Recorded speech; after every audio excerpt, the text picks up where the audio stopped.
प्रधानमंत्री नरेंद्र मोदी ने मंगलवार को वीडियो कॉन्फ्रेंसिंग के माध्यम से पूर्वी डेडिकेटेड फ्रेट कॉरिडोर का किया उद्घाटन। कहा, आज का दिन भारतीय रेल के गौरवशाली इतिहास को 21वीं सदी की देने वाला है नई पहचान। पूर्वी डेडिकेटेड फ्रेट कॉरिडोर के उद्घाटन पर मुख्यमंत्री योगी आदित्यनाथ ने कहा, उत्तर प्रदेश को बिजनेस का नया डेस्टिनेशन बनाएगा फ्रेट कॉरिडोर और आत्मनिर्भर भारत का बनेगा माध्यम। 31 दिसंबर को शाम 6 बजे सीबीएसई की 10वीं और 12वीं की बोर्ड परीक्षाओं की तिथियों की घोषणा होगी। केंद्रीय शिक्षा मंत्री रमेश चंद्र पोखरियाल ने कहा, इससे छात्रों के मन में भ्रम और उलझन की स्थिति होगी कम। और वित्तीय वर्ष 2019-20 का इनकम टैक्स रिटर्न फाइल करने की अंतिम तिथि 31 दिसंबर 2020 है। जो लोग 31 दिसंबर तक आईटीआर फाइल नहीं कर पाएंगे तो उनको दोगुनी पेनल्टी देनी होगी। नमस्कार, मैं हूं प्रणव अग्नोत्री। समाचार अब विस्तार से। प्रधानमंत्री नरेंद्र मोदी ने पूर्वी डेडिकेटेड फ्रेट कॉरिडोर के new Bhavpur new Khurja section का वीडियो कॉन्फ्रेंसिंग के जरिए मंगलवार को उद्घाटन किया। इसके साथ ही प्रधानमंत्री ने प्रयागराज के अत्याधुनिक सुविधाओं से लैस कंट्रोल सेंटर का भी उद्घाटन किया। करीब 351 किलोमीटर लंबे इस फ्रेट कॉरिडोर को 5,750 करोड़ रुपए की लागत से तैयार किया गया है। इस गलियारे के बन जाने से जहां एक और देश में पहली बार मालगाड़ियां टाइम टेबल से चलेंगी, तो वहीं दूसरी तरफ देश के सबसे व्यस्ततम रेल मार्गों में से एक कानपुर से दिल्ली के बीच रेल ट्रैफिक में भी कमी आएगी। इस सेक्शन के खुलने से स्थानीय उद्योगों को भी बढ़ावा मिलेगा। इस मौके पर पीएम मोदी ने कहा कि ये माल ढुलाई गलियारा आत्मनिर्भर भारत के लिए काफी अहम है। इस गलियारे से व्यापारी के साथ उपभोक्ता सभी लाभान्वित होंगे।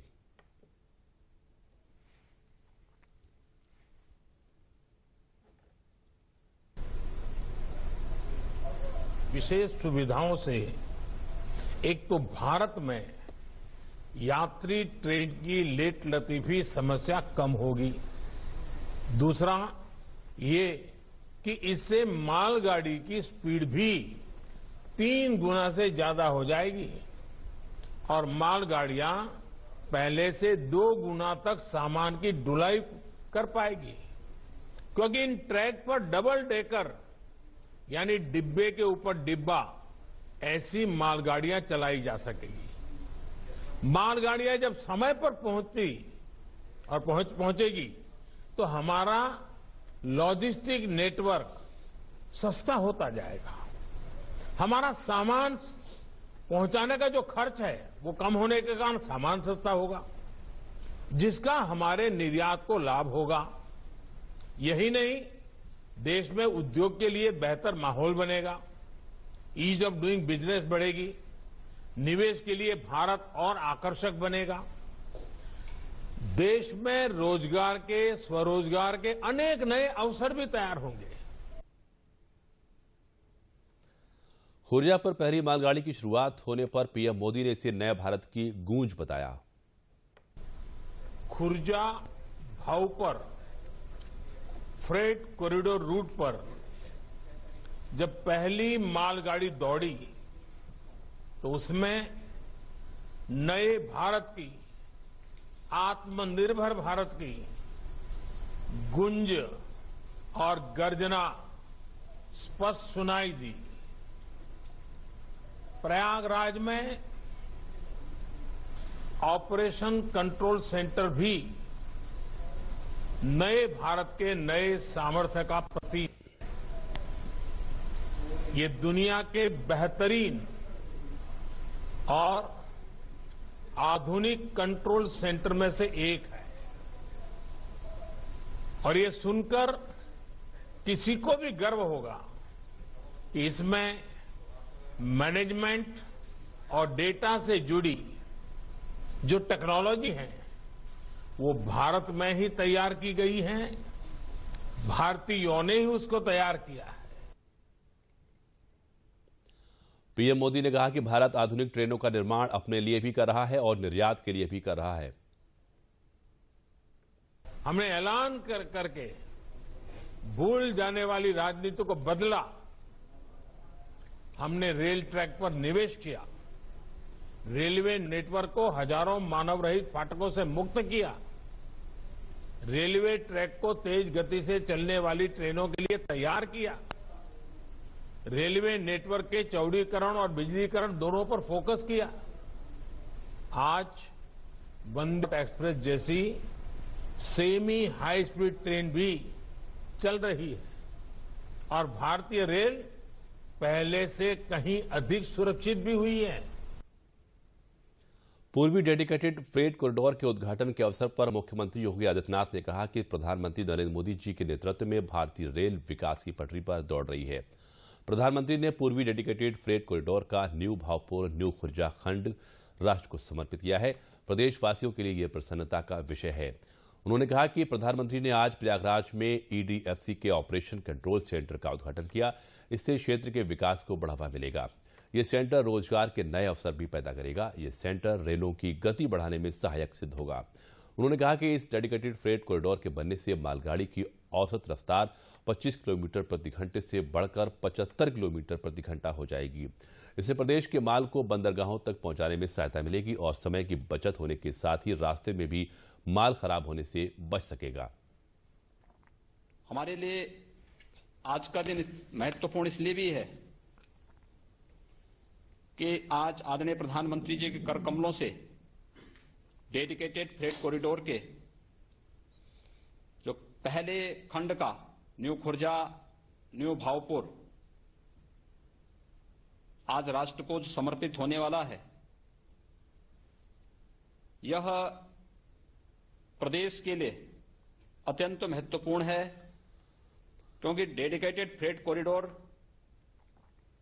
के पहले जो मालगाड़ियों की औसत गति मात्र 25 किलोमीटर प्रति घंटे थी, वह बढ़कर के 75 किलोमीटर प्रति घंटे के हिसाब से प्रदेश के माल को बंदरगाहों तक पहुंचाने की एक नई गति और उत्तर प्रदेश के न केवल खाद्यान्न को अपितु यहां औद्योगिक विकास की दिशा से एक नया माहौल उत्तर प्रदेश के अंदर बनाने में हमें प्राप्त होगी।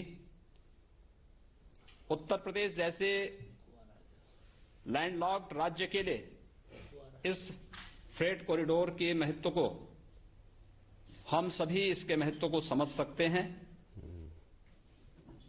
और ये हमारे लिए इसलिए भी महत्वपूर्ण है कि ईस्टर्न डेडिकेटेड फ्रेट कॉरिडोर का 75% जो भाग है वह उत्तर प्रदेश से होकर के जाता है।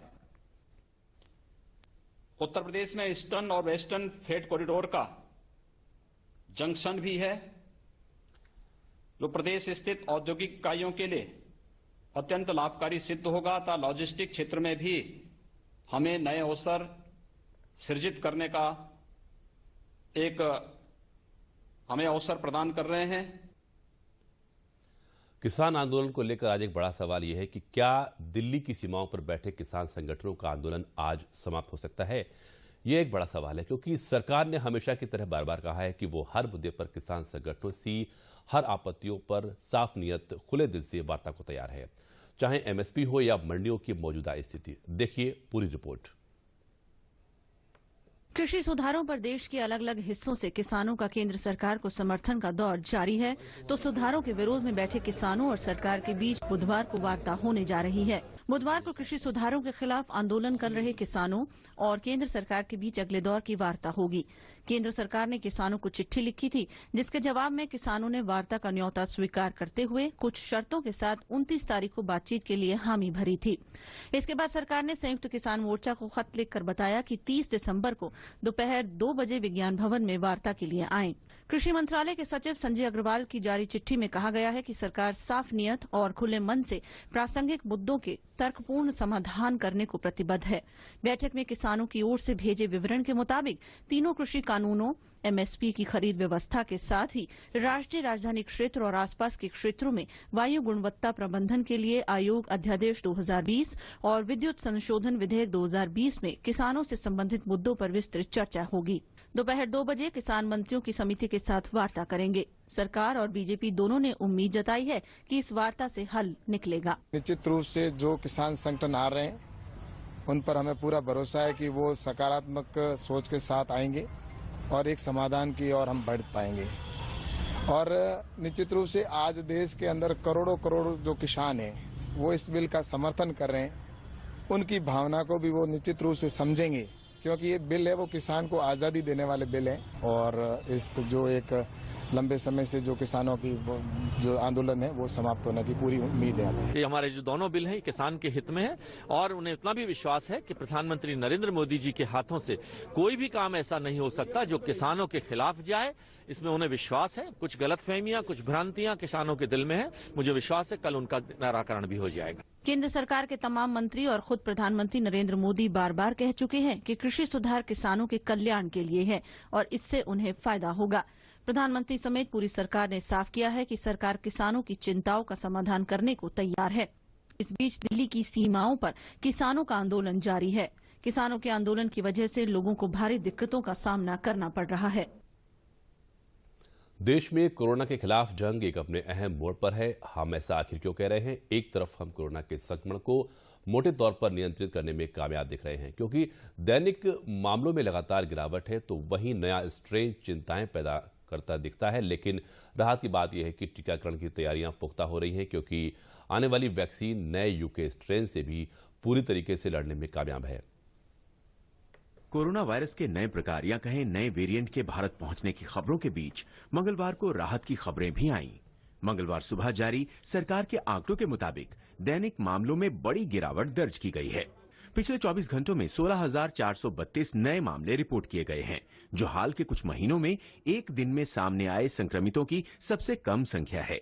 वहीं अब तक संक्रमण से ठीक होने वाले कुल मरीजों की संख्या बढ़कर 98 लाख के पार जा चुकी है। स्वास्थ्य मंत्रालय के आंकड़ों के अनुसार पिछले 24 घंटों में 24,900 मरीजों ने वायरस को मात दी है। देश में कोविड-19 के मामलों में मृत्यु दर 1.44% है। वहीं राष्ट्रीय स्तर पर मरीजों के ठीक होने की दर बढ़कर 95.82% हो गई है। वहीं इस बीच ब्रिटेन में पाए गए कोरोना वायरस के एक नए प्रकार यानी स्ट्रेन के खतरे को लेकर भारत चौकस दिख रहा है। ताजा जानकारी के मुताबिक ब्रिटेन से भारत आए 6 लोग कोरोना वायरस के नए ब्रिटेन वेरिएंट जीनोम से संक्रमित पाए गए हैं। इन सभी लोगों को क्वारंटाइन सेंटर भेज दिया गया है। इनमें से 3 बेंगलुरु, 2 हैदराबाद और 1 पुणे की लैब में पाए गए। इतना ही नहीं, सरकार ने संक्रमितों के करीबी संपर्कों को भी क्वारंटाइन किया है। साथ ही इनके सहयात्रियों की पहचान के लिए कॉन्टैक्ट ट्रेसिंग भी जारी है। गौरतलब है कि 25 नवंबर से 23 दिसंबर तक यूके से करीब 33,000 लोग भारत आए हैं। भारत सरकार के उड्डयन मंत्रालय ने फिलहाल ब्रिटेन से आने वाली उड़ानों पर 31 दिसंबर तक प्रतिबंध लगाया हुआ है, लेकिन संकेत मिले हैं कि हालात को देखते हुए इसे आगे बढ़ाया जा सकता है। I foresee a slight extension of the temporary suspension because we are getting the fuller picture of what has happened. I don't expect that extension to be a long or indefinite extension. I'm not going to put a figure on it, but the words I'm choosing will give you an idea. A slight extension, small extension of the temporary suspension. ऐसी परिस्थितियों को देखते हुए virus के नए variant को व्यवस्थित तरीके से जांचने के लिए सरकार की अलग अलग एजेंसियों के 10 प्रयोगशालाओं का एक समूह बनाया गया है, जो जीनोम सीक्वेंसिंग करेंगी, जिससे यूके वेरिएंट के साथ साथ दूसरे वेरिएंट्स पर नजर रखी जा सके। This particular virus strain may have its own run and we have to be very careful. वहीं वायरस के नए वेरिएंट को देखते हुए वैक्सीन के प्रभाव को लेकर भी सरकार ने मंगलवार को स्थिति साफ कर दी कि ब्रिटेन से आए कोरोना वायरस के हर वेरिएंट पर वैक्सीन काम करेगी। वैक्सीन जो हैं पाइपलाइन पे हमारे देश में और बाहर भी, ये इन वेरिएंट्स जो यूके में हैं और साउथ अफ्रीका में भी आए हैं, इनके अगेंस्ट काम करेगी। तो एक इम्पोर्टेंट अश्योरेंस है कि इस स्टेट पे वैक्सीन के बारे में फिक्र करने की अभी जरूरत नहीं है। इन चिंताजनक परिस्थितियों में भारत सरकार वैक्सीन को लोगों तक पहुंचाने की प्रक्रिया को पुख्ता बनाने में लगी है। नए साल में कोरोना को जड़ से मिटाने के लिए हिंदुस्तान तैयार हो रहा है। सरकार ने पंजाब, असम, आंध्र प्रदेश और गुजरात के 2 जिलों में कोविड-19 वैक्सीनेशन की तैयारी परखने के लिए 2 दिन का ड्राई रन सोमवार को शुरू किया था, जिसका मंगलवार को समापन हो गया। अभी तक मिली सूचना बताती है कि ड्राई रन का विश्लेषण कर एक रिपोर्ट बनाई जाएगी, जो राज्यों की कोरोना टास्क फोर्स के पास भेजी जाएगी, जिसके आधार पर कोविड टास्क फोर्स की गाइडलाइंस में कुछ बदलाव किया जाएगा।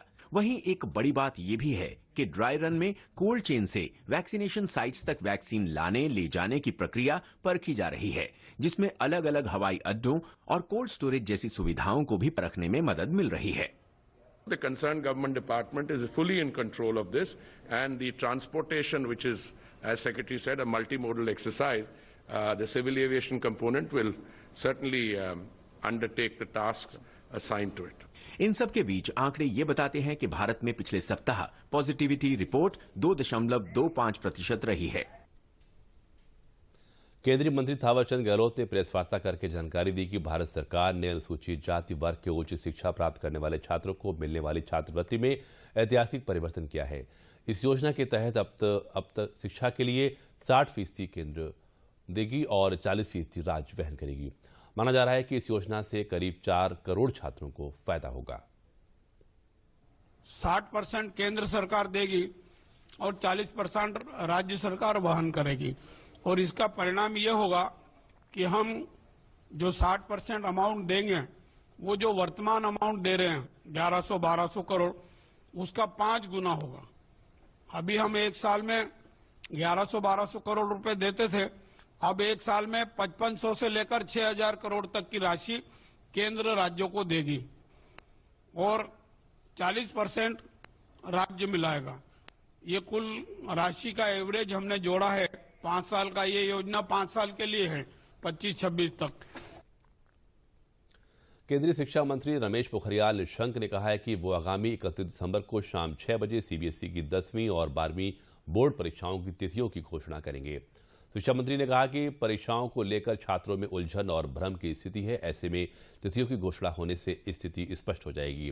उन्होंने कहा कि छात्रों को परीक्षाओं की तैयारी के लिए पर्याप्त वक्त मिलेगा। छात्रों से, अध्यापकों से परामर्श करने के बाद अब हम कोशिश कर रहे हैं कि हम 31 दिसंबर 2020 को नए वर्ष की पूर्व संध्या पर सीबीएसई बोर्ड की परीक्षाएं कब होंगी, उन तिथियों की हम घोषणा करेंगे, ताकि छात्रों को, अभिभावकों को और अध्यापकों को इसकी सूचना मिल सके और जो उनकी मन में तमाम प्रकार की उलझनें हैं, जो एक भ्रम की स्थिति बनी रहती है, वो स्पष्ट हो सके और छात्र पूरी तैयारी का उनको समय भी मिला है, समय मिल सके और उनको निश्चित हो सके कि इन तिथियों में उनकी परीक्षाएं हैं। तो मैं आपके माध्यम से छात्रों को, उनके अभिभावकों को, अध्यापकगण को बहुत शुभकामना देना चाहता हूं। वित्तीय वर्ष 2019-20 का इनकम टैक्स रिटर्न फाइल करने की अंतिम तिथि 31 दिसंबर 2020 है। अगर आपने अब तक रिटर्न फाइल नहीं किया है तो जल्द ही ऐसा कर दें। वजह यह है कि पिछले साल के मुकाबले इस साल समय सीमा के बाद रिटर्न फाइल करने पर दोगुनी पेनाल्टी देनी होगी। अगर आप 31 दिसंबर के बाद आईटीआर फाइल करते हैं तो इस बार 10,000 रुपए की पेनाल्टी देनी होगी। यह पिछले साल से अलग है। डेडलाइन गुजर जाने के बाद कुछ महीनों के भीतर रिटर्न फाइल करने पर 5,000 रुपए की पेनाल्टी देनी पड़ती थी। अगर नेट टोटल इनकम 5 लाख रुपए से ज्यादा नहीं है तो 1,000 रुपए की लेट फाइलिंग फीस लगेगी। मथुरा जिले के छाता बरसाना नंदगांव मार्ग पर स्थित ग्राम सभा पंचायत जलालपुर में भारत सरकार द्वारा प्रधानमंत्री ग्राम सड़क योजना से गांव की सड़कों को संपर्क मार्ग से जोड़ने से गांव वासियों में खुशी की लहर है।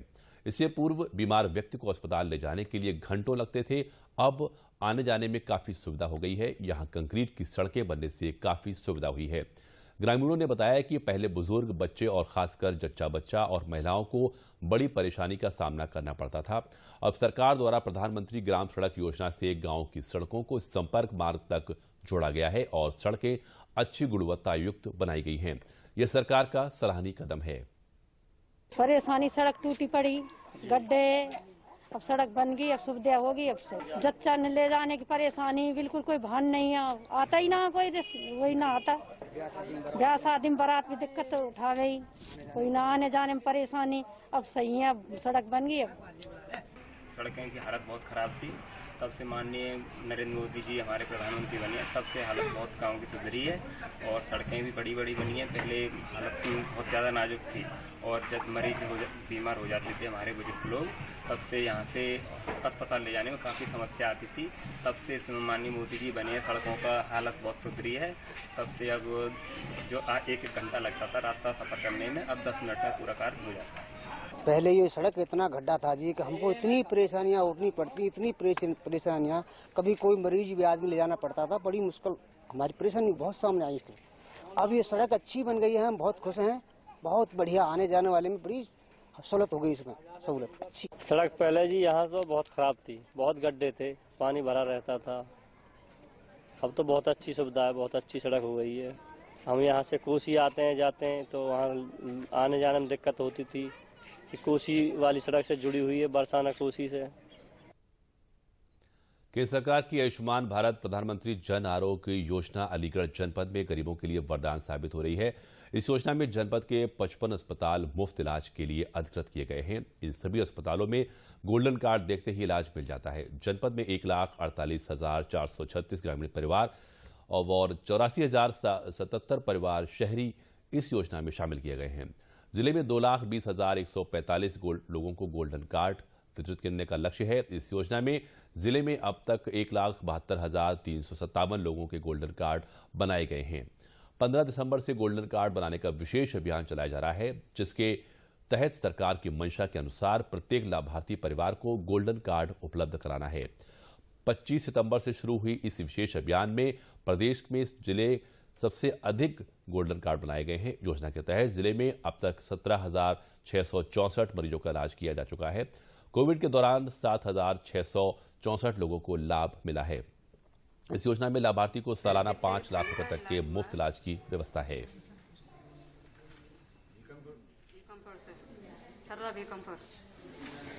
इतना पैसा नहीं था मुझ पे, मैं इलाज करवाती और मोदी भाई की तरफ से इलाज हुआ मेरा। गोल्डन कार्ड से मेरा इलाज हुआ है जीवन ज्योति हॉस्पिटल में।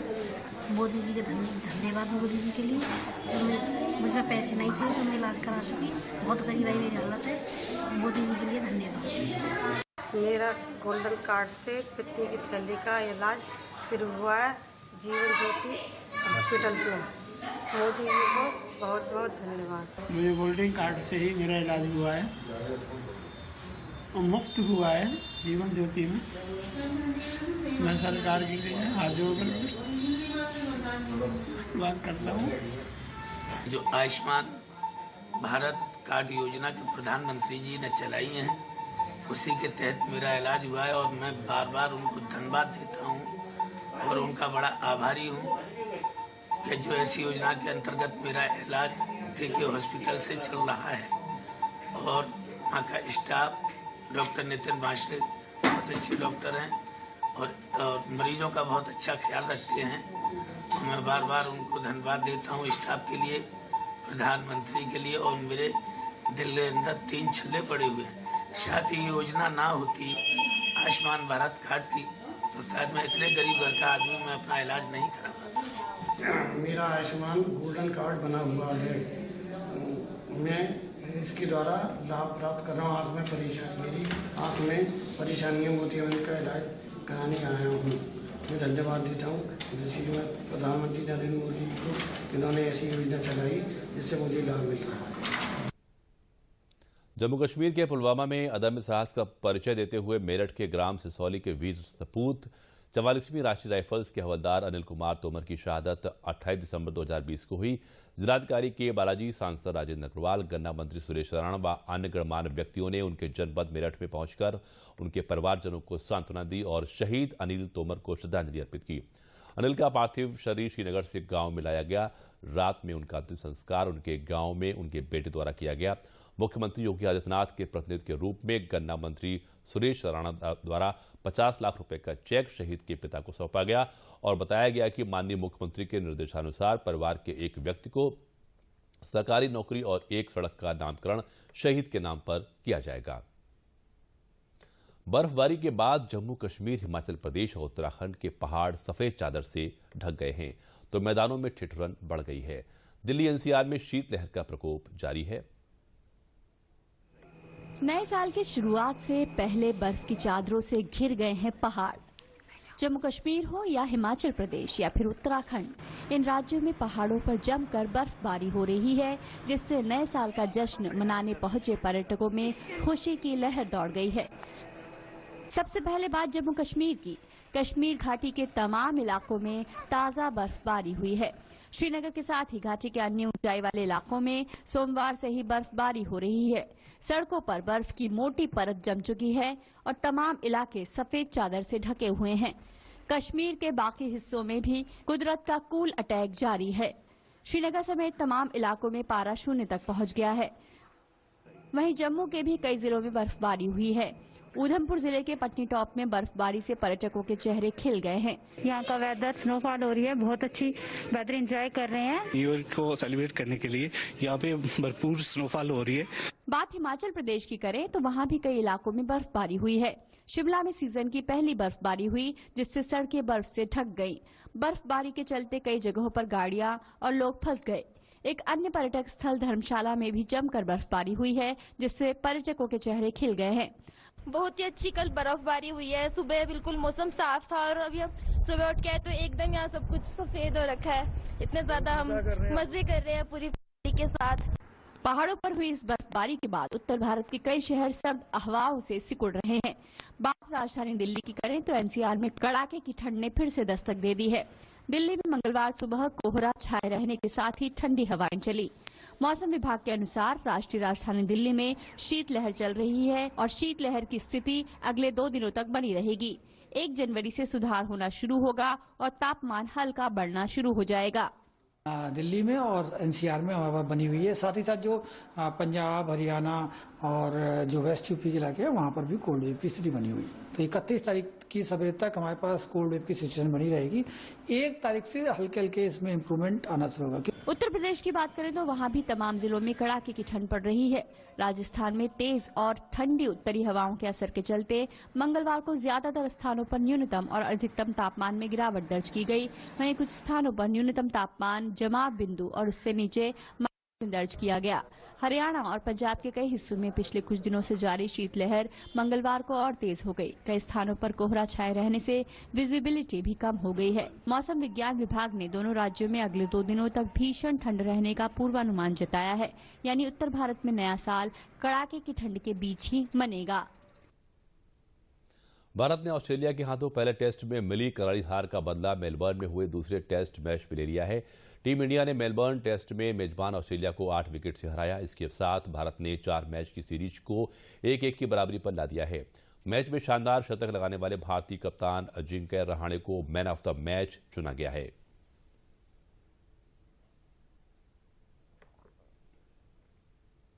और अब अंत में मुख्य समाचार एक बार फिर। प्रधानमंत्री नरेंद्र मोदी ने मंगलवार को वीडियो कॉन्फ्रेंसिंग के माध्यम से पूर्वी डेडिकेटेड फ्रेट कॉरिडोर का किया उद्घाटन। कहा, आज का दिन भारतीय रेल के गौरवशाली इतिहास को 21वीं सदी की देने वाला है नई पहचान। पूर्वी डेडिकेटेड फ्रेट कॉरिडोर के उद्घाटन पर मुख्यमंत्री योगी आदित्यनाथ ने कहा, उत्तर प्रदेश को बिजनेस का नया डेस्टिनेशन बनाएगा फ्रेट कॉरिडोर और आत्मनिर्भर भारत का बनेगा माध्यम।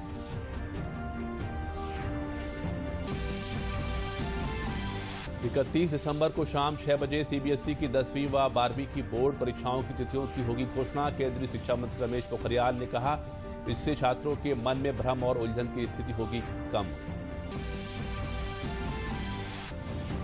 और वित्तीय वर्ष 2019-20 का इनकम टैक्स रिटर्न फाइल करने की अंतिम तिथि 31 दिसंबर 2020 है। जो लोग 31 दिसंबर तक आईटीआर फाइल नहीं कर पाएंगे उनको दोगुनी पेनल्टी देनी होगी। और इसी के साथ समाचार समाप्त हुए। नमस्कार।